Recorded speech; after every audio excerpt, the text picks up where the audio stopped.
प्रिय वृषभ राशि के सभी भाइयों और बहनों, हिंदू नव वर्ष की आप सभी को हार्दिक शुभकामनाएं। नवरात्रि महापर्व की भी बहुत बहुत बधाई। आइए आज हम जानें कि इस नवरात्रि में माता का आपकी वृषभ राशि पर कौन कौन से वरदान कहां प्राप्त होंगे, कौन कौन से नए कार्य आपके लिए सफल होंगे। नवरात्रि की यह शुभ बेला 4 ग्रहों के महापरिवर्तन का समय भी है, जो एक असामान्य बात है।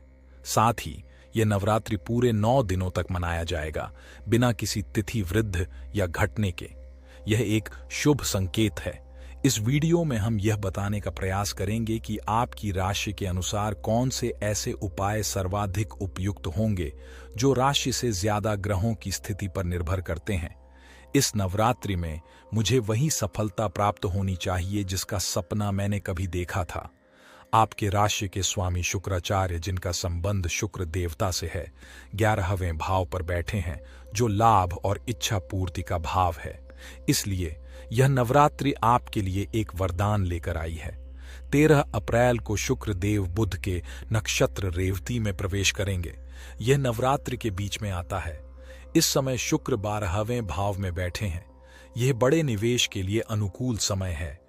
यदि हमने कुछ धन कमाया है तो उस पर निवेश करने का यह उपयुक्त समय है। विदेश से जुड़े कार्य भी इस दौरान सफल हो सकते हैं।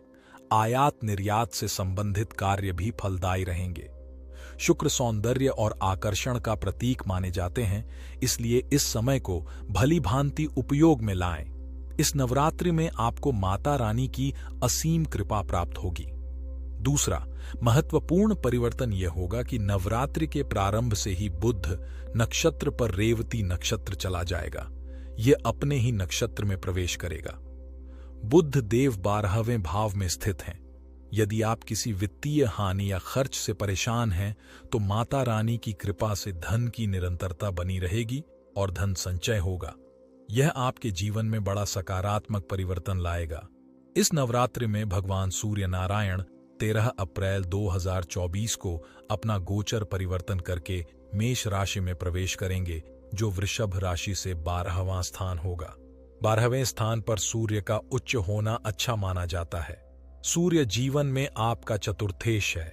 यदि आप घर से कहीं अन्य जाकर अपना कार्य क्षेत्र स्थापित करना चाहते हैं, तो यह समय आपके लिए अनुकूल होगा। चतुर्थ भाव के स्वामी का 12वें घर में जाना संपत्ति से जुड़े मामलों के लिए भी अनुकूल है। यदि आप कोई संपत्ति खरीदना या बेचना चाहते हैं, तो माता जगदम्बा की कृपा से आपको सफलता मिलेगी। ग्रहों का योग देखिए।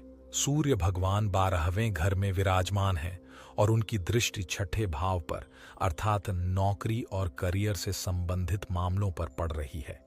यदि इस क्षेत्र में कोई समस्या है, तो वहां दूरी की स्थिति आएगी। मैं अपने कार्य क्षेत्र में निरंतर वृद्धि और सफलता प्राप्त कर पाऊंगा। यह सूर्य की दृष्टि का सबसे बड़ा प्रभाव है, क्योंकि वह आपके 6ठे भाव पर पड़ रही है। इससे रोग, ऋण और शत्रुओं से भी मुक्ति मिलेगी। ध्यान रखिए, सूर्य की दृष्टि 6ठे भाव पर है। इसी बीच में एक और महापरिवर्तन होगा। गुरु पर कृतिका नक्षत्र में प्रवेश 16 अक्टूबर को होगा, जो नवरात्रि की अष्टमी तिथि है। यह ग्रह भाग्य का कारक माना जाता है। कृतिका नक्षत्र सूर्य का नक्षत्र है और सूर्य आपके जन्म कुंडली के 12वें भाव में स्थित है। इसके साथ ही शुक्र आपकी कुंडली के इनकम भाव में विराजमान है। भाग्य के कारक ग्रह गुरु और धन के स्वामी शुक्र का एक साथ योग आपके लिए बहुत ही शुभ संयोग है। इस दौरान आपको भाग्य और धन दोनों की प्राप्ति हो सकती है, चाहे वह आपके पारिवारिक जीवन से जुड़ा हो या फिर आपके व्यावसायिक मामलों से। इस अवधि में आपको सफलता जरूर मिलेगी। भाग्य आपका साथ देता है। इस नवरात्रि के 9 दिनों में हम उस विशेष उपाय का पालन करके सफलता, करियर और अपनी इच्छाओं को पूरा कर सकते हैं। मैं आपको एक तर्कसंगत उपाय बता रहा हूं। सबसे पहले, मंगल की 8वीं दृष्टि केतु पर सीधे पड़ रही है।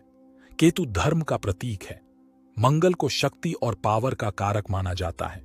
इसलिए मंगल की शक्ति का लाभ उठाकर हम अपने लक्ष्यों को प्राप्त कर सकते हैं। धर्म के पताके को यदि कोई ग्रह लहराता है, तो वह है केतु।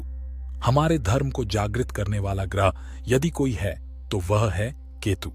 मंगल और केतु की दृष्टि अर्थात माता जगदम्बा के कृपा स्वरूप पर ध्यान देना चाहिए। इस नवरात्रि में 9 अप्रैल को जब हिंदू नव वर्ष भी होगा, तब अपने घर के सामने एक लाल झंडा जरूर लगाएं।